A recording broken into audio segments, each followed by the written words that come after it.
1977, après 13 ans d'absence, Aston Martin revient aux 24 heures du Mans. Robin Hamilton, mécanicien formé chez Rolls-Royce, s'installe à son compte en Angleterre et devient l'un des meilleurs spécialistes mondiaux d'Aston Martin. Certains se contenteraient de cette réussite, mais pas lui. Il rêve de courir et veut surtout disputer les 24 heures du Mans. Les modifications faites sur cette Aston Martin DBS V8 en deviennent à un point tel que la voiture n'est plus tout à fait une Aston Martin.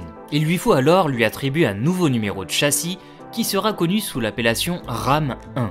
Cette auto est d'abord engagée aux 6 heures de Silverstone 1977 aux mains de Robin Hamilton lui-même et de David Price. Le duo sera rejoint par Mike Salmon pour disputer les 24 heures du Mans 1977. La DBS V8 se qualifie loin sur la grille, 61e avec un temps de 4:31.800, soit la dernière voiture du plateau 77, vu que l'une des deux Cheetah sera déclarée non partante suite à un accident aux essais. En course, elle fait son chemin et finit à la 17e place au classement général, mais surtout, elle monte sur le podium de la catégorie GTP à la 3e place.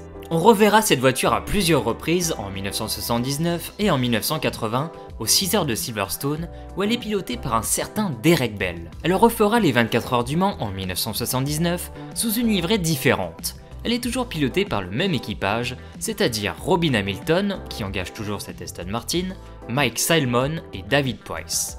Qualifiée 57e, elle ne verra pas l'arrivée cette fois suite à une fuite d'huile.